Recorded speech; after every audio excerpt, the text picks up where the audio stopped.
Out video testing with the Lumia 1020 and the 1520 here. Lumia 1020 on the left and 1520 on the right on my special jig, which keeps them both completely static compared to each other, so I can compare subject framing and also stabilization.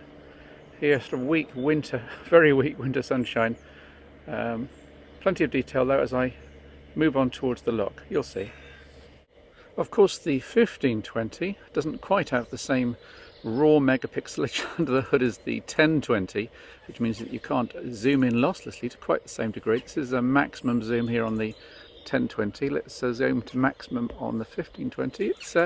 It's not far short, but it is certainly a less of a zoom factor, and certainly the quality of the video and the detail isn't quite there, I would say, but still pretty impressive really for a camera module this thin. Let's zoom out again.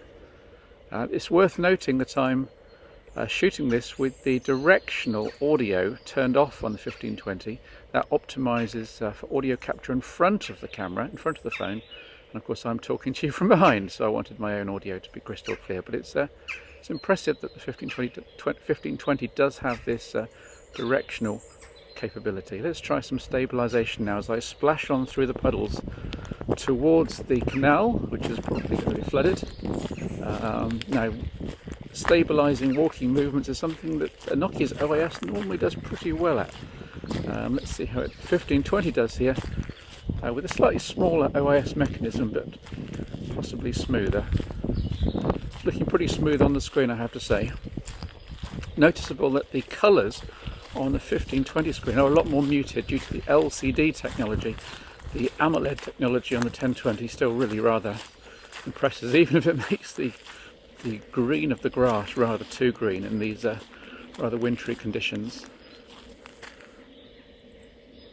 Again, looking at stabilization, how cinematic, how smooth are both phones. 1020 on the left, 1520 on the right here. Reaching up towards the sky, again with a bit of pure view zoom. Let's go right in on both devices and look at the detail. Both pretty good. And with some very weak sunshine at last.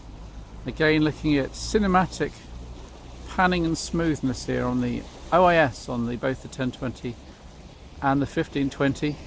Floodwaters here in the UK. Again, we'll try the zoom. That really is quite a distant pub up there. Let's see how far each of the devices gets in terms of framing and zoom and detail. We'll keep it zoomed and pan round to the canal boat. Let's have a look. See what you think of the stability of both devices as I move my feet, and also the quality and detail. Also the audio. I'm going to switch the audio as I move around between the different devices and subjects. Final look at the flooding here, comparing unzoomed scenes. This is with the bass filters set to 100 Hz in each case. Mainly of use for rock concerts, of course, worth playing around with for that, but I doubt the bass filter makes much impact here in everyday scenes. Here again, looking at the maximum pure view lossless zoom on the 1020 on the left and the 1520 on the right.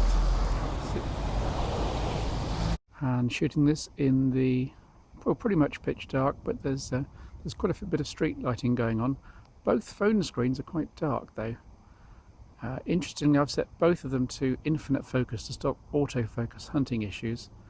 Let's see what happens in terms of stability and the amount of light they get through to the final MP4.